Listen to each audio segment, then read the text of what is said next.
Hello students, yesterday we have discussed the Michelson interferometer and today we will discuss the application of the Michelson interferometer. So the first application is to determine the difference of wavelengths between the two neighboring wavelengths. So two neighbouring wavelengths की जो wavelength होंगी उनके बीच में जो हम difference है वो हम डिटरमाइन कर सकते हैं with the help of Michelson interferometer. Okay, so for this to determine this or to determine the difference of the wavelength, let us consider a source of light which emits two very close wavelengths. So we are considering a source of light. Suppose हमने एक source लिया है light का और जो कि दो wavelengths को इमिट करता है और वो जो वेवलेंथ है उन दोनों की वेवलेंथ की जो वैल्यू है वो लगभग बराबर है. सो टू वेरी क्लोज वेवलेंथ्स को वो इमिट करता है. ओके, सो इसका एग्जांपल है सोडियम लाइट. जैसे कि सोडियम लाइट है तो सोडियम लाइट के केस में सोडियम लाइट के पास दो वेवलेंथ्स होती हैं, D1 एंड D2 लाइंस कहते हैं उन्हें, जिनकी वेवलेंथ होती है λ1 equals to 5890 angstrom and λ2 is equal to 5896 angstrom.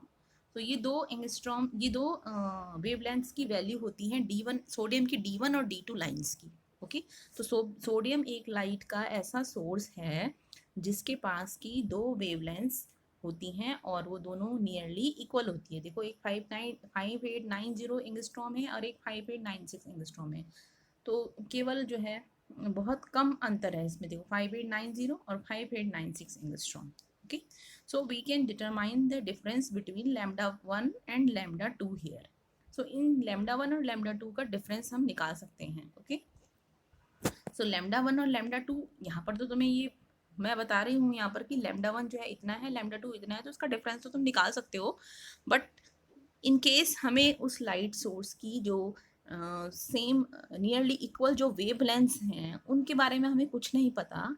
λ1 और λ2 हमारे लिए अगर अननोन है तो तब उनका डिफरेंस हम कैसे निकालेंगे. ओके, तो हम वही इस माइकलसन इंटरफेरोमीटर की हेल्प से वो डिफरेंस निकालेंगे जिनके लिए कि हमें दो नियरली इक्वल जिस सोर्स की जो लाइट सोर्स है उसकी दो नियरली इक्वल जो वेवलेंथ्स हैं λ1 और λ2, इनका जो है हम डिफरेंस निकालेंगे.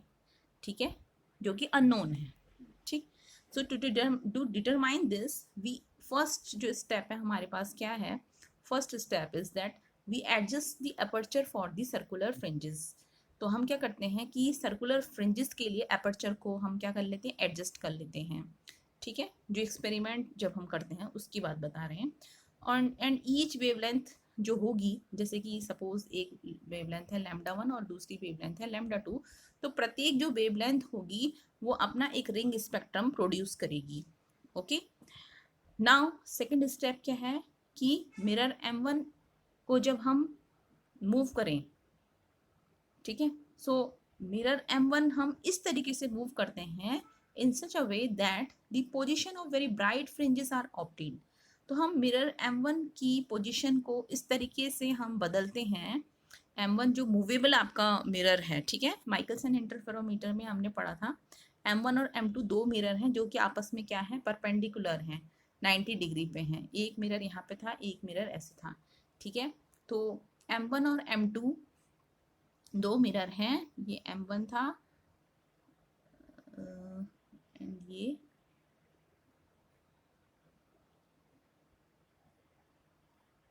M1 था, ये M2 था. ठीक है, तो M1 जो था हमारा मूवेबल मिरर था.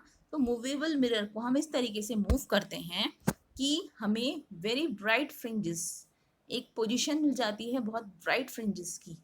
ठीक है, तो वो पोजीशन को हम नोट कर लेते हैं. इन दिस पोजीशन, ये जो पोजीशन है, ये जो वेरी ब्राइट फ्रिंजेस की जो पोजीशन हमें मिली, ये किसके कारण मिली. So in this position bright fringes due to λ1 की अपनी रिंग जो है रिंग स्पेक्ट्रम होगा और λ2 जो है उसका अपना एक रिंग स्पेक्ट्रम होगा. ठीक है, so bright fringes due to λ1 और ब्राइट फ्रिंजेस जो है ड्यू टू λ2 दोनों मिलेंगे हमें.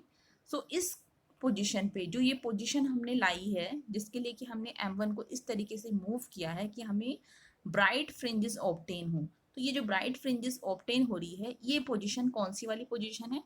ये वो वाली पोजीशन है जिसमें कि bright fringes due to lambda 1 and these bright fringes due to lambda 1 coincident with the bright fringes due to lambda 2। ठीक है, तो इस वाली पोजीशन में क्या होता है कि लैम्डा 1 के कारण जो ब्राइट फ्रिंजेस बनी वो लैम्डा 2 के कारण जो ब्राइट फ्रिंजेस बन रही हैं उनके साथ कोइंसिडेंट करता है। ठीक है, and thus we observe the distinct fringes of order n। और अब हमें जो है इसमें डिस्टिंक्ट फ्रिंजेस मिल जाती है जिसमें कि हम भेद कर सकते हैं ऐसी फ्रिंजेस जिसको कि हम अलग अलग कर सकते हैं, ऐसी फ्रिंजेस मिल जाती है जिनका कि ऑर्डर जो है वो स्मॉल n है। Okay, now the third step is, इतना हमने कर लिया, अब थर्ड स्टेप जो है वो क्या है, अब मिरर M1 को, now M1 mirror is further moved to very small displacement. तो अब हम M1 मिरर को फिर से एक स्मॉल डिस्प्लेसमेंट, उसमें एक स्मॉल डिस्प्लेसमेंट करते हैं और ऐसा डिस्प्लेसमेंट करते हैं कि जो फ्रिंजेस हैं वो डिसअपियर हो जाएं, फ्रिंजेस ना दिखे हमें, या फ्रिंजेस जो हैं वो थोड़ा धुंधली हो जाएं। ओके, सो ये कब होता है? ये तब होता है अगर मैक्सिमा ड्यू टू लैम्डा 1 यानी कि bright fringes due to lambda 1 coincident on minima due to lambda 2 यानी कि dark fringes due to lambda 2। ठीक है, तो ये जो पोजीशन है ये पोजीशन कौन सी है कि हमने M1 को इस तरीके से फिर से मूव किया, इस तरीके से डिस्प्लेस किया कि फ्रिंजेस जो हैं वो धुंधली हो जाती हैं, फ्रिंजेस जो हमें पहले ब्राइट फ्रिंजेस दिख रही थी वो अब क्या हो रही है, डिसअपियर हो रही हैं। तो ये किसके कारण होता है? ये कौन सी पोजीशन है? जब bright fringes due to lambda 1 यानी कि maxima due to lambda 1 coincident with the minima due to lambda 2 यानी कि dark fringes due to lambda 2, यानी कि जो ब्राइट फ्रिंजेस है लैम्डा 1 के कारण और जो वो कोइंसिडेंट कर रही है किसके साथ? Dark fringes due to lambda 2। ठीक है, तो मैक्सिमा और मिनिमा जब ओवरलैप करेगा, सुपरपोज करेगा, तो हमें जो ब्राइट फ्रिंजेस हैं वो हमें क्या हो जाएंगी, वो ब्राइट फ्रिंजेस क्या होंगी, डिसअपियर हो जाएंगी लगभग। ठीक है, so this position corresponding to the minimum intensity. तो अब हमें जो इंटेंसिटी मिल रही थी, जो ब्राइट मिल रही थी फ्रिंजेस, अब हमें ब्राइट ना मिल करके हमें धुंधली मिलेंगी, तो इनकी जो इंटेंसिटी है वो क्या होंगी, मिनिमम इंटेंसिटी होगी।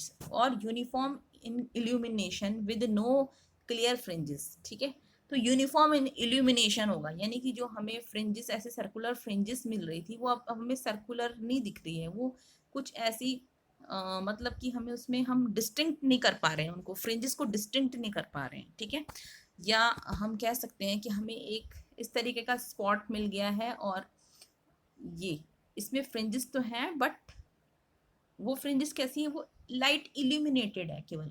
ठीक है, उनको हम एक दूसरे से, माने हम ये रिंग और ये रिंग जो है वो आपस में हम इसको इसमें भेद नहीं कर सकते हैं कि यहाँ पर एक रिंग है तो यहाँ पर दूसरी रिंग है। ठीक है, तो हम जितनी भी उसमें रिंग्स बन रही हैं या जो फ्रिंजेस बन रही हैं, सर्कुलर फ्रिंजेस जो बन रही हैं, उनमें हम विभेद नहीं कर सकते हैं कि वो सर्कुलर फ्रिंजेस, एक सर्कुलर फ्रिंजेस दूसरी सर्कुलर फ्रिंजेस से कितनी दूरी पर है। ठीक है, सो these fringes are uniformly illuminated।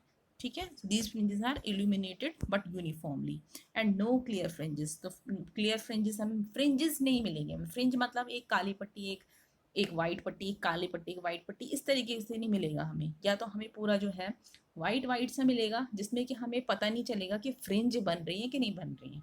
Okay, so we observe here the indistinct fringes, ऐसे फ्रिंजेस मिल रहे हैं जिनको कि हम अलग अलग, मतलब हम उनमें फ्रिंजेस ही पता नहीं कर सकते कि इसमें ये फ्रिंजेस हैं, कितनी फ्रिंजेस हैं, कहाँ पे फ्रिंजेस हैं। ठीक है, सो इनडिस्टिंक्ट फ्रिंजेस मिलेंगी और उनकी ऑर्डर होगी n+1। तो सपोज जो हमने डिस्टेंस मूव किया था M1 मिरर का, जो हमने डिस्प्लेसमेंट किया था, ठीक है, वो सपोज x डिस्प्लेसमेंट किया था। So if distance x is covered while moving from distinct fringes to indistinct fringes। तो ये जो step second and step third है, स्टेप सेकंड से स्टेप थर्ड में आने में जो डिस्टेंस कवर की गई मिरर में, ठीक है, जो डिस्टेंस कवर हुई स्टेप सेकंड से स्टेप थर्ड में आने में जो डिस्टेंस कवर्ड हुई वो डिस्टेंस सपोज x है, ओके। देन हम लिख सकते हैं कि 2x is equal to n lambda 1 is equal to n plus lambda n plus 1 into lambda 2, okay. So from here 2x is equal to n lambda 1 equals to n plus 1 lambda 2, and we can write that n lambda 1 equals to n into lambda 2 plus lambda 2, okay. So or we can write this n equals to, ये n जो है आपका इधर रह गया और lambda 1 minus lambda 2 इधर common ले लेंगे, इसको इधर ले जा लेंगे और equals to lambda 2. So n is equal to lambda 2 upon lambda 1 minus lambda 2. ठीक है, तो ये आ गया आपके पास n equals to lambda 2 upon lambda 1 minus lambda 2. So 2x is equal to कितना हो गया n lambda 1, that is ये 2x is equal to n lambda 1, या फिर हम n into lambda 1 लिख सकते हैं और n की जगह पे हम ये वैल्यू पुट कर सकते हैं. So 2x is equal to आ जाएगा आपके पास n lambda 1 equals to lambda 2 lambda 1 upon lambda 1 minus lambda 2. Okay, so lambda 1 minus lambda 2 is equal to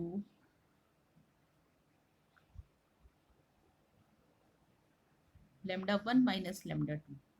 This from here lambda 1 minus lambda 2 is equal to lambda 1 lambda 2 upon 2x. ठीक है, तो इस equation से हम लिख सकते हैं 2x is equal to this equation से हम lambda 1 माइनस lambda 2 की वैल्यू लिख सकते हैं lambda 1 into lambda 2 upon 2x. So if lambda 1 is nearly equal to lambda 2, lambda 1 जो है अगर nearly equal to lambda 2 है, यानी कि lambda 1 और lambda 2 nearly close वेवलेंथ है, जैसे कि अभी हमने देखा सोडियम की D1 एंड D2 लाइंस जिसकी की एक वैल्यू जो है 5890 एंगस्ट्रॉम एंड एक है 5896 एंगस्ट्रॉम, दोनों जो है वो नियरली इक्वल है. ठीक है, तो अगर लैम्डा 1 जो है वो नियरली इक्वल टू लैम्डा 2 है तो lambda 1 into lambda 2 equals to हम लिख सकते हैं लैम्डा स्क्वायर. ठीक है, where is this lambda is the mean value of the lambda 1 and lambda 2. तो मीन वैल्यू है ये लैम्डा. ठीक है, जैसे आपके पास कोई जब आप एक्सपेरिमेंट करते हैं तो आपके पास एक वैल्यू 2 आई, एक वैल्यू 3 आई, इन दोनों का हम क्या ले लेते हैं, इन दोनों का हम औसत ले लेते हैं, मीन वैल्यू ले लेते हैं, यानी कि 2 + 3/2. ठीक है, 2 वैल्यू है तो 2 से डिवाइड कर देंगे, 3 होगी तो 3 से डिवाइड कर देंगे. इसी तरीके से हमने लैम्डा 1 और लैम्डा 2 जो है दो क्लोज वेवलेंथ्स हैं और उनको हमने लिख दिया इक्वल्स टू लैम्डा स्क्वायर. और लैम्डा क्या है यहाँ पर, mean value of lambda 1 and lambda 2. सो lambda 1 + lambda 2/2 lambda is equal to. Okay, so this value from equation first देखेंगे हम. From equation first this lambda 1 minus lambda 2 that is delta lambda, यानी कि difference between the wavelengths is equal to lambda 1 minus lambda 2 is equal to this lambda 1 lambda 2 is equal to लिख देंगे हम lambda square, तो lambda square upon 2x. So difference between the two wavelengths हम किससे निकाल सकते हैं, this फॉर्मूले से, lambda 1 minus lambda 2 equals to lambda square upon 2x. ठीक है, तो अगर हमें x पता है, x हम एक्सपेरिमेंट के द्वारा निकाल सकते हैं. ठीक है, x हम एक्सपेरिमेंट से निकाल सकते हैं. x क्या है, x जो है डिस्प्लेसमेंट या डिस्टेंस कितनी कवर की गई जब हम डिस्टिंक्ट फ्रिंजेस से इनडिस्टिंक्ट फ्रिंजेस की तरफ जा रहे हैं. ठीक है, सो डिस्टिंक्ट फ्रिंजेस से इनडिस्टिंक्ट फ्रिंजेस तक जाने में जितना डिस्प्लेसमेंट या जितनी डिस्टेंस तय हुई वो स्मॉल x है. ठीक, तो अगर स्मॉल x हमें पता है तो हम लैम्डा 1 माइनस लैम्डा 2 जो है निकाल सकते हैं. ठीक है, सो लैम्डा 1 माइनस लैम्डा 2 यानी कि डिफरेंस बिटवीन दी वेवलेंथ हम इस तरीके से निकाल सकते हैं. Now the determination of the refractive index of a material. तो सेकंड एप्लीकेशन ये है हमारा माइकलसन इंटरफेरोमीटर का कि हम किसी मटेरियल का, गिवन मटेरियल का रिफ्रैक्टिव इंडेक्स निकाल सकते हैं with the help of Michelson interferometer. Okay, so कैसे निकाल सकते हैं रिफ्रैक्टिव इंडेक्स. सो इसके लिए हमें क्या करना है कि हम एक thin transparent sheet of material को ले लेते हैं ऑफ रिफ्रैक्टिव इंडेक्स म्यू, जिसका कि रिफ्रैक्टिव इंडेक्स क्या है, म्यू है. ठीक है, तो म्यू क्या है यहाँ पर, अननोन है, हमें म्यू कैलकुलेट करना है। और इस ट्रांसपेरेंट शीट की सपोज थिकनेस जो है वो टी है, ठीक है। तो इस थिकनेस टी वाली ट्रांसपेरेंट शीट को हम क्या करते हैं, हम इसको रख देते हैं in the path of one of the interfering beams of light. तो हम क्या करते हैं कि ये जो हमारे पास इस तरीके से एडजस्टमेंट था, ये एक मिरर था और ये दूसरा मिरर था, ठीक है। और यहाँ था सोर्स एस, ओके। और यहाँ हमारे पास था टेलीस्कोप, ठीक है। तो हम थिन शीट को क्या करते हैं, one of the interfering beam की पाथ में रख देते हैं, ठीक है। तो एक किसी भी एक बीम की पाथ में हम इसको रख लेंगे, हमें पता है ये ऐसे इस तरीके से होगा और यहाँ जो है लाइट जाएगी, फिर से यहाँ रिफ्लेक्ट बैक होगी, यहाँ भी ऐसा होगा, ठीक है। तो एक इंटरफेरिंग बीम की हम पाथ में अगर क्या रख दें, इस थिन शीट को रख दें, यहाँ रख दें कहीं, ठीक है। तो क्या होगा, optical path of that beam increases by mu T. तो ऑप्टिकल पाथ जो होगा वो म्यू टी से इंक्रीज हो जाएगा। म्यू टी से इंक्रीज क्यों होगा, क्योंकि अब जो रे होगी वो थिन के इस फिल्म के अंदर, ये इस मटेरियल जो शीट, जो ट्रांसपेरेंट शीट लगा रखी है, इसके अंदर भी मूव करेगी, ठीक है। और इसके अंदर जब जाएगी तो उतना जो पाथ जो है वो तय करेगी। तो कितना पाथ तय करेगी, उसकी thickness into the refractive index of that material और मीडियम। तो मटेरियल का जो ये मटेरियल है, ट्रांसपेरेंट शीट का जो मटेरियल हमने लिया है, उसका थिकनेस, उसका हमने रिफ्रैक्टिव इंडेक्स माना हुआ है म्यू, और थिकनेस है टी। तो mu into T optical path ये तय करेगी, ठीक है। सो ऑप्टिकल पाथ जितना भी होगा वो बीम जो है उस बीम की ऑप्टिकल पाथ कितने से इंक्रीज हो जाएगी, म्यू इंटू टी, क्योंकि अब वो थिन फिल्म के थ्रू भी जा रही है, ठीक है। So now the net increase in the path is, now net increase in the path is mu T minus T. तो पहले टी थी, तो नेट इंक्रीज जो हुआ पाथ में वो हुआ mu T minus into T, mu T minus T, okay. तो since beam crosses the sheet twice, क्योंकि जो बीम है वो शीट को दो बार जो है वो क्या करती है, क्रॉस करती है। तो बीम जो है वो शीट को दो बार क्रॉस कैसे करती है, एक बार जो होगी हमारी रिफ्लेक्टेड बीम होगी और एक बार जो है ट्रांसमिटेड बीम होगी, ठीक है। तो रिफ्लेक्टेड बीम भी रिफ्लेक्ट बैक होगी अपर वाले मिरर से, ठीक है। और जो ट्रांसमिटेड बीम है वो भी क्या होगी, रिफ्लेक्टेड होगी इस वाले मिरर से। तो दो रेज हमें कहाँ पर मिलेंगी, यहाँ पर, ठीक है। और हमने किसी भी एक बीम के पाथ पे हमने इस शीट को रख देना है। तो किसी भी एक बीम के पाथ में जब हम इस शीट को रख रहे हैं तो कुल मिलाकर के जो बीम है वो ट्वाइस यानी कि दो बार इस शीट से होकर के गुजरेगी, ठीक है। तो जब दो बार निकलेगी ये बीम इससे, तो जो नेट पाथ डिफरेंस है वो कितना हो जाएगा हमारा, पहले था mu T minus T, okay. Now this is 2 into mu T minus T. So अब जो पाथ डिफरेंस हो जाएगा टोटल वो हो जाएगा 2 into mu T minus T, okay. So if n is the number of fringes then mu 2 mu t minus t is equal to n lambda, okay, because n is the number of fringes, so 2 mu t minus t equals to n lambda, और 2 into 2 common ले लिया यहाँ से, mu minus 1 into t equals to n lambda, so this is equation 3. So now to determine the mu, तो हमें mu determine करने के लिए किसी भी ट्रांसपेरेंट शीट या कोई भी शीट है या कोई भी मटेरियल है उसका हमें रिफ्रैक्टिव इंडेक्स अगर हमें ज्ञात करना है तो हमें जो स्टेप्स हैं वो क्या लेने हैं। तो सबसे पहले जो फर्स्ट स्टेप है वो क्या है, so first locate the central dark fringes, central dark fringe by using the white light. तो हमें क्या करना है, पहले वाइट लाइट का यूज करना है, ठीक है। अक्सर हम क्या करते हैं, मोनोक्रोमेटिक लाइट का यूज करते हैं, बट हमें यहाँ पर अब करना है वाइट लाइट का यूज।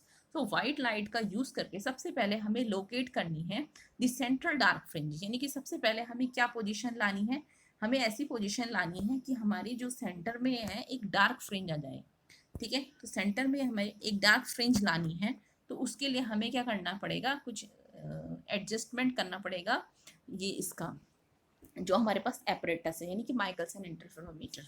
ठीक है, तो first we have to locate the central dark fringe, okay, and white light का यूज करना है। ठीक है, सेकंड हमें क्या करना है, the cross wire of telescope is adjusted in such a way that the cross wire of telescope is adjusted on the central dark fringe.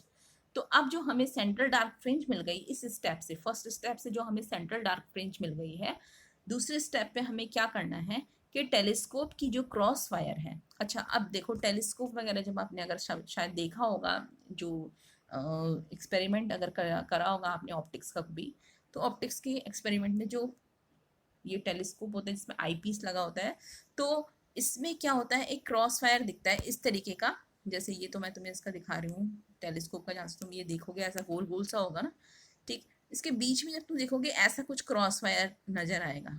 ठीक है, तो हमें क्या करना है, जो क्रॉस वायर है इस टेलीस्कोप का वो हमें इस तरीके से एडजस्ट करना है कि ये क्रॉस वायर जो है वो सेंट्रल डार्क फ्रिंज पे, यानी कि इस तरीके से आए, ये सेंट्रल डार्क फ्रिंज पे क्रॉस वायर ऐसे आ जाए।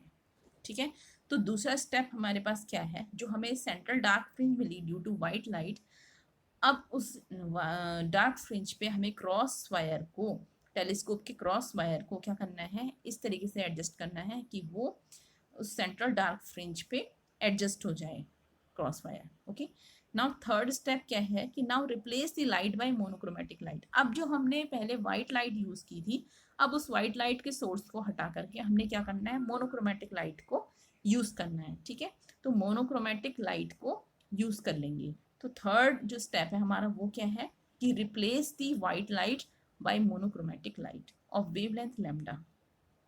ओके, फोर्थ स्टेप है now introduce a thin sheet is a thin sheet. ठीक है, so thin sheet is introduced into the path of the one beam.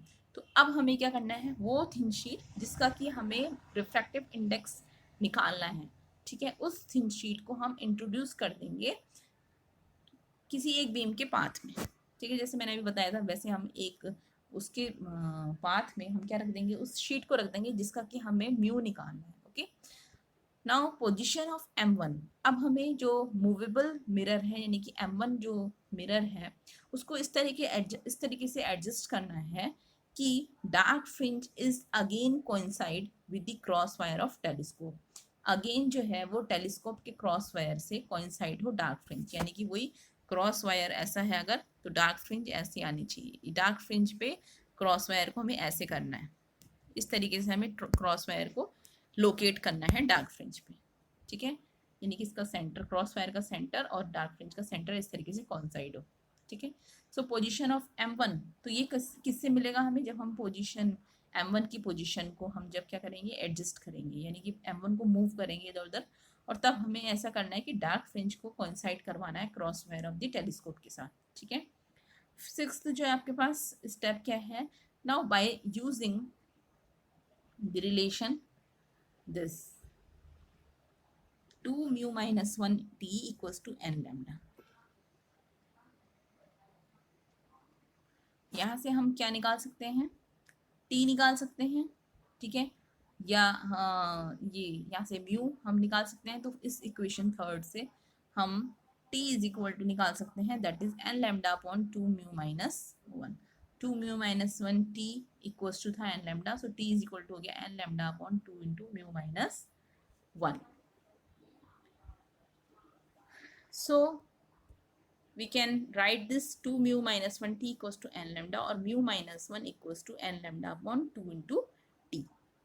ठीक है, so mu is equal to n lambda upon 2t plus 1 this, so mu is equal to यहाँ से आ गया n lambda upon 2t plus 1। ठीक है, so this is equation 5, and from this we can determine the refractive index of the thin material or thin sheet with the help of Michelson interferometer। ठीक है, तो ये यहाँ पर जो है हमें इस पोजीशन पे, इस वाले पॉइंट पे, फिफ्थ पॉइंट पे हमें n नंबर मिल जाते हैं, हमें जो है लेमडा पता है। ठीक है, लेमडा पता है, n नंबर मिल जाते हैं फ्रिंजेस के, t वैल्यू हमें हमें पता है टी थिकनेस जो होगी उसकी कितनी है मटेरियल की, तो हम म्यू निकाल सकते हैं, ठीक है। तो इस तरीके से हम रिफ्रैक्टिव इंडेक्स किसी भी थिन शीट का रिफ्रैक्टिव इंडेक्स जो है वो पता लगा सकते हैं, ज्ञात कर सकते हैं, डिटरमाइन कर सकते हैं with the help of Michelson interferometer. So this equation 5 gives the formula for refractive index to determine the refractive index of any thin material or thin sheet. तो थर्ड जो इसका एप्लीकेशन है माइकलसन इंटरफेरोमीटर का, और बहुत important application है जिसके लिए कि माइकलसन इंटरफेरोमीटर बनाया ही गया था, वो है आपका Michelson Morley experiment, this Michelson Morley experiment and its result.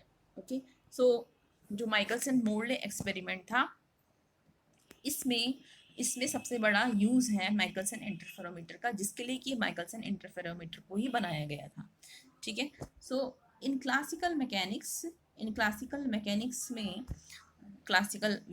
में जो है ऐसा एज्यूम किया गया था कि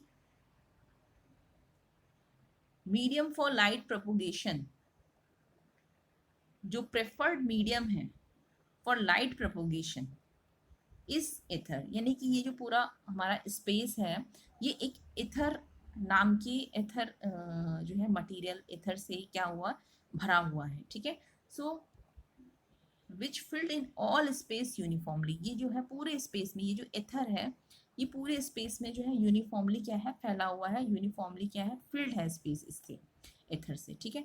तो ये एक धारणा थी, एजम्पशन था ये, ओके, या हाइपोथेसिस थी, कल्पना थी कि स्पेस जो है वो एक एथर जो है इससे फिल्ड है यूनिफॉर्मली, ओके।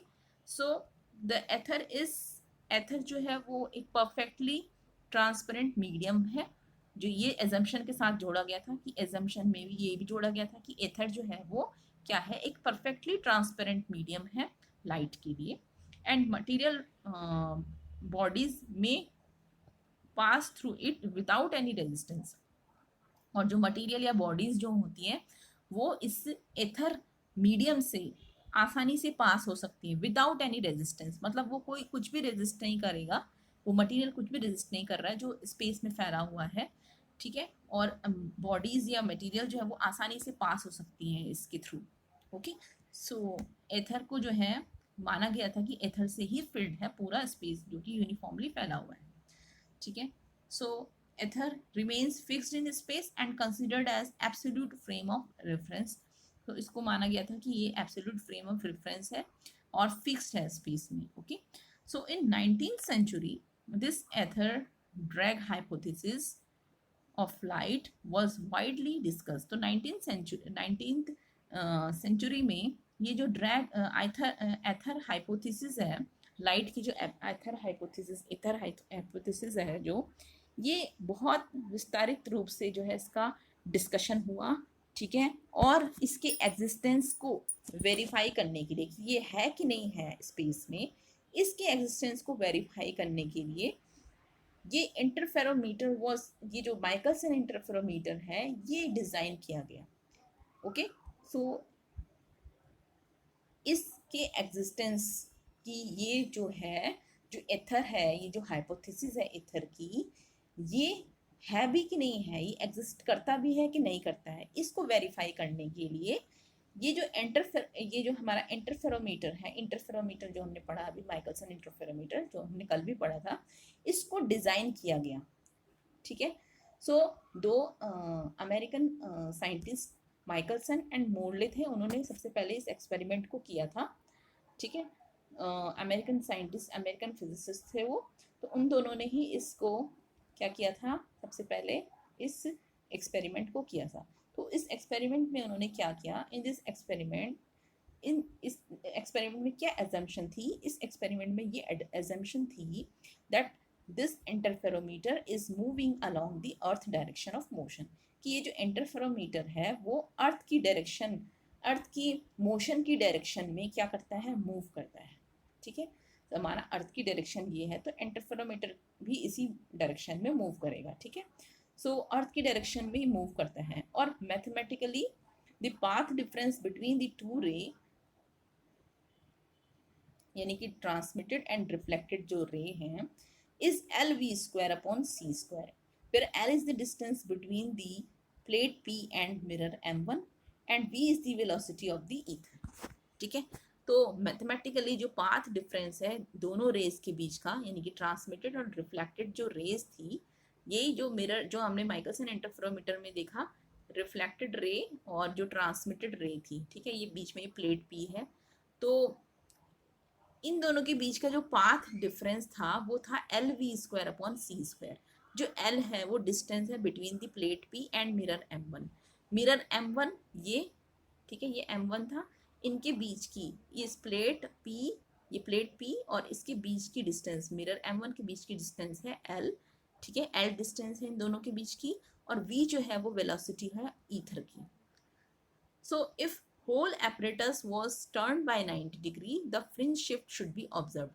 तो होना क्या चाहिए कि अगर हम पूरे apparatus को क्या कर दें, 90 डिग्री से टर्न कर दें, 90 डिग्री से घुमा दें, ठीक है, माना कि apparatus इस तरीके से है, तो हम इसको कैसे कर दें, माना ये M1 और M2, ये M1 इधर है, ये M2 इधर है, ठीक है, और मुझे इसको 90 डिग्री से शिफ्ट करना है, तो 90 डिग्री से जब मैं शिफ्ट करूंगी, यानी कि मैं यहाँ 90 डिग्री के एंगल पे इनको शिफ्ट करूंगी, तो कैसा हो जाएगा, ये देखो, यहाँ हो जाएगा M1 और यहाँ हो जाएगा M2। ठीक है, तो इस तरीके से ये जो कॉन्फ़िगरेशन लाने के लिए, यानी कि 90 डिग्री पे जब हमने रोटेट कर दिया उस पूरे कॉन्फ़िगरेशन को, तो हमें क्या चाहिए, हमें क्या मिलना चाहिए, जो हमें फ्रिंज जो हम ऑब्जर्व कर रहे हैं वो फ्रिंज जो है उसमें क्या आना चाहिए, एक शिफ्ट आना चाहिए, फ्रिंज में शिफ्ट आना चाहिए। ठीक है, तो fringe shift should be observed. Okay, so this experiment, ये एक्सपेरिमेंट जो है वो कई साइंटिस्ट ने किया, कई साइंटिस्टों ने किया, but many times at different location on earth, और कई कई टाइम किया, कई साइंटिस्ट ने किया और डिफरेंट लोकेशन पे गए अर्थ की, और वहाँ पे इस एक्सपेरिमेंट को किया, but fringe shift was not observed. लेकिन जो फ्रिंज शिफ्ट, फ्रिंज में जो शिफ्ट आनी थी वो कहीं भी ऑब्जर्व नहीं हुई जब हम उस पूरे एपरेटस को 90 डिग्री से जब हम रोटेट कर रहे थे, तो ये जो फ्रिंज शिफ्ट होनी चाहिए थी वो फ्रिंज शिफ्ट नहीं मिली। ओके, सो इससे क्या प्रूफ हुआ, इससे ये प्रूफ हुआ कि negative result of the Michelson Morley experiment, ये जो था वो नेगेटिव रिजल्ट था माइकलसन मोर्ले एक्सपेरिमेंट का। So the result shows the non existence of the hypothetical ether medium. So ये जो नेगेटिव रिजल्ट है ये क्या शो करता है, नॉन एग्जिस्टेंस की हाइपोथेटिकल एथर जो है, जो हम परिकल्पना कर रहे थे कि मीडियम, एक लाइट के ट्रैवल करने का जो एक मीडियम है वो क्या है, हाइपोथेटिकल एथर मीडियम, जो हम एक परिकल्पना कर रहे थे कि एथर मीडियम होगा जिससे कि लाइट ट्रैवल करेगी, और एथर जो है वो पूरे स्पेस में यूनिफॉर्मली फैला हुआ है, यूनिफॉर्मली जो है फिल्ड है स्पेस उससे। ठीक है, वो परिकल्पना जो थी वो गलत थी। तो इस ये नेगेटिव रिजल्ट वो बताता है कि this is the negative result shows that non-existence of the hypothetical ether medium। ठीक है, तो ये नेगेटिव रिजल्ट जो है शो करते हैं। So in this way the Michelson interferometer was used in Michelson Morley experiment. ठीक है, बहुत इंपॉर्टेंट एक्सपेरिमेंट था ये, और इसके लिए जो माइकलसन इंटरफेरोमीटर है इसको डिज़ाइन किया गया। ठीक है, तो मेनली जो यूज़ है माइकलसन इंटरफेरोमीटर का वो इसमें है। ठीक है, सो इस तरीके से हमने एप्लीकेशन देख लिए माइकलसन इंटरफेरोमीटर के। और नेक्स्ट जो अब हम आपकी जो है इसमें फेब्री पेरोट इंटरफेरोमीटर है, और फिर उसके बाद हम नेक्स्ट जो यूनिट होगी डिफ्रैक्शन वाली, उस पर हम फिर जंप करेंगे। ओके, सो ठीक है, थैंक यू।